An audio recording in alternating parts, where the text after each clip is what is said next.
Hola amigos, ¿qué tal? Soy Nacho Rodríguez. Hoy es 13 de noviembre del 2024 y estoy aquí con Pablo. ¿Qué tal, Pablo? ¿Cómo estás? ¿Qué tal, Nacho? Buenas tardes, muy bien. Y el día de hoy vamos a hablar de tres noticias importantísimas para el país. La primera es que ministros de la Corte han empezado a pelearse. Este bloque de piña ya empezó a colapsar. El día de ayer se vivió una guerra en el Senado y reviven ahora el ataque contra uno de los que habría traicionado a Acción Nacional. Le están mandando a poner hasta lonas. Vamos a ver. Y también hoy sacan en el nuevo plan energético Claudio Sheinbaum y bueno, confirman 0 gasolinazos durante el sexenio. Y vamos a arrancar, Pulio. Fíjate que empezaron el día de ayer, vemos algo muy extraño. Bueno, yo creo que no es muy extraño, una especie de secuela de lo que pasó con la traición de Pérez Dayán hace una semana, ¿no? Cuando este ministro finalmente acabó votando a favor de la 4T y con esto confirmó la reforma judicial, algo que totalmente fue inesperado. Sí. Y es un colapso de la alianza, del bloque de 8 ministros, unos 7 ministros. Y fíjate qué pasó ayer. Mira, el día de ayer se fue Javier Lainez Potisek, el ministro de la Corte, a Washington, a la OEA. Y desde ahí, bueno, pues empezó a impulsar en este órgano, en la Comisión Interamericana de Derechos Humanos, pues una resolución que eventualmente en algunos meses o años va a venir en contra de México, que es el chiste, y con eso pues deberían tumbar la reforma judicial. Bueno, ese es su plan. Vamos a escuchar lo que dijo el ministro. Que nos escuche y donde podamos aportar mucho o poco para un mejor país, para que las personas que están en el territorio mexicano, pues sin duda tengan un mejor sistema de impartición de justicia. Ministro, si entiendo bien, si la Corte Interamericana se pronuncia en contra de esta reforma, ¿el gobierno mexicano tendría que acatar la resolución? ¿Sí? Sí, es vinculatoria. Lo dice la Constitución. ¿No? Nosotros se tuvo que reformar la Constitución mexicana para precisamente permitir compaginarlo con el sistema interamericano y que fuera vinculatorias las decisiones de la Corte, claro. Es decir, no podían acudir antes de que se publicara. Una vez publicada, inicia este proceso internacional. Sí. ¿Sí? Y de no acatarla, porque bueno, hemos visto que no se acatan suspensiones, que no se acataron suspensiones. Y ahí está, ¿no? Finalmente hablando de que si sale dice la OEA, no, que la verdad es que es una reforma judicial, viola los derechos humanos. Entonces, pues obligado está el Estado mexicano a acatarlo, lo cual es una tontería. Pero, bueno, así está, ¿no? Pero es interesante, Pulio, que dice este ministro, ¿no? Lo curioso es que el mismo día de ayer, otro ministro, precisamente el que sacó el proyecto, pero quedó muy vapuleado, Carrancá, desecha varias demandas en contra de la reforma judicial, controversias constitucionales incluso de estados panistas como Chihuahua y Guanajuato. Vamos a escuchar lo que incluso saca en el canal de la Suprema Corte. El ministro Juan Luis González Alcántara Carrancá desechó 3 controversias constitucionales interpuestas respectivamente por los estados de Guanajuato y Chihuahua contra la mencionada reforma. Según la lista de notificación del máximo tribunal del país, el ministro determinó dejar sin efecto las impugnaciones 286, diagonal 2024 y 298, diagonal 2024, presentadas por el exgobernador de Guanajuato, Diego Sinué Rodríguez Vallejo, y el Poder Judicial de Guanajuato. Se sobresee en la presente controversia constitucional promovida por el Poder Ejecutivo del Estado de Guanajuato. Una vez que cause estado este auto, archívese el expediente como asunto concluido. De igual manera, González Alcántara desechó de plano la controversia constitucional 307 diagonal 2024 del Poder Judicial del Estado de Chihuahua contra la reforma al Poder Judicial de la Federación. El ministro... Y según yo no fueron 3, Pulio, fueron 7. Sí. 7 que desechó Carrancá así de plum, borrón. Entonces es interesante, mientras un ministro se va a Washington a intentar tomar la reforma judicial, otro se queda aquí en México y empieza a batear todos los recursos legales. Bueno, finalmente pues vemos cómo los ministros y este bloque tan sólido, firme que tenían, porque así viven diciendo, no, el traidor de Pérez Dayán, pero la realidad es que no traicionó uno, traicionaron 3 al final, con lo cual vemos que estos que eran una supermayoría de 8, pues simplemente le quedan 5 ministros a piña.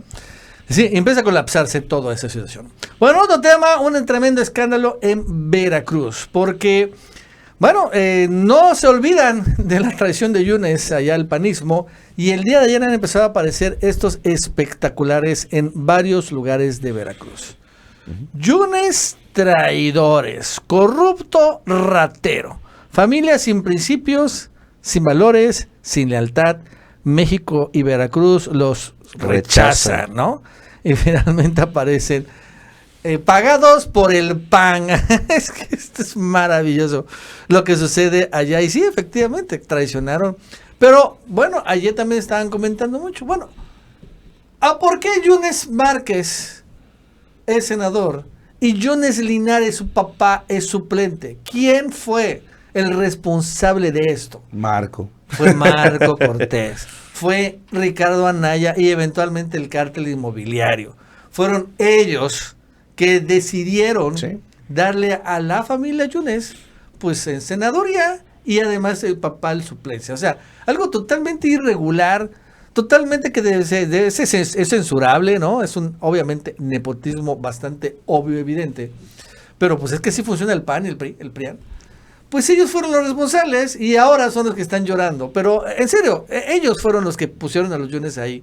Y al final, bueno, pues acabaron traicionando. Pero Nacho, aparte esto no fue de a gratis, hay que decirlo, ¿eh? Finalmente, sí, claro, ellos le abrieron la puerta a los Yunes, pero también es porque realmente en Veracruz no existe el panismo sin los Yunes. O sea, los Yunes son el panismo en Veracruz. Es por eso que ahorita tienen una gran crisis, porque los mismos panistas que estaban con Yunes, que eran todos, pues finalmente no saben a qué lado hay que irse, ¿no? Porque finalmente pues no terminan Yunes Márquez de decir, ¿sabes qué? Y Yunes Linares, vamos a afiliarnos a Morena para que digan todos, bueno, nos vamos para allá, con lo cual, pues sí, a final de cuentas le dieron esa entrada a Yunes Márquez y a su papá, pero también hay que decirlo, no solamente es lo que le dieron a Yunes, también lo que Yunes les dio a Acción Nacional. Claro, fue uno de los muy poquitos municipios, hablando de la capital y también por ahí de Boca del Río, que realmente ganaron sólidamente Acción Nacional.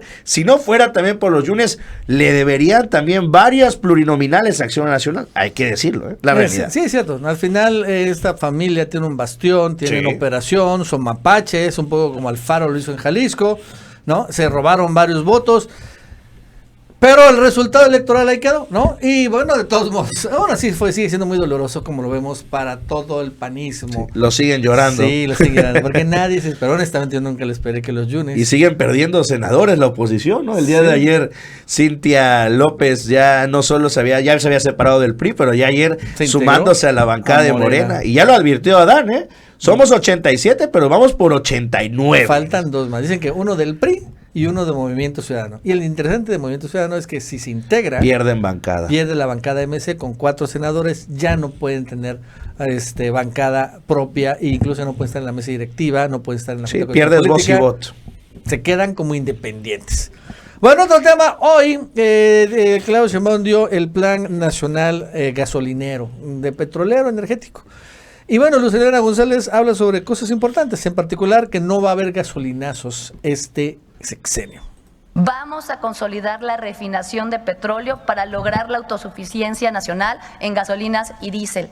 Desarrollaremos un marco normativo para impulsar los biocombustibles y combustibles limpios. Aumentaremos la capacidad de almacenamiento de gasolinas, diésel y gas para fortalecer la seguridad energética nacional y apoyaremos a Pemex para que pueda aprovechar mejor sus recursos y mejorar su eficiencia operativa en beneficio de todas y todos. Para cuidar la economía familiar, no aumentará el precio de los energéticos en términos reales en los próximos 6 años. Se mantendrá el control en el precio del precio máximo del gas LP. El precio de las gasolinas y diésel no se incrementará por encima de la inflación.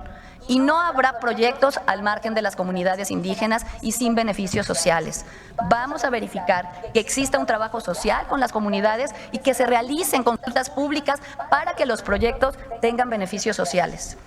Por último, fomentaremos proyectos mixtos sin perder la soberanía nacional en la producción de hidrocarburos, industria petroquímica, producción de fertilizantes, así como en proyectos de generación de nueva energía como energía solar, eólica, geotermia, hidrógeno verde, entre otros.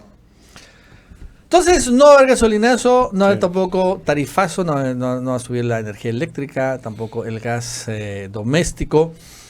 Y bueno, yo lo que veo, no sé, Julio, en esta es una consolidación de finalmente el arranque, ¿no? Del rescate de Pemex que arrancó el presidente López Obrador.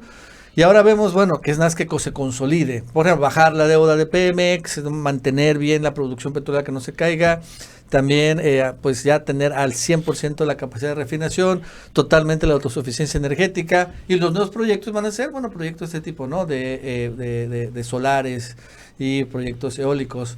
Y bueno, pues lo más importante es tener, bueno, un equilibrio, pues, ¿no? Finalmente esto. No, y también que quede claro, porque ya empezaron muchos a decir, uy, sí, no va a subir la gasolina así como no subió con AMLO. Lo dejen muy claro, ¿eh?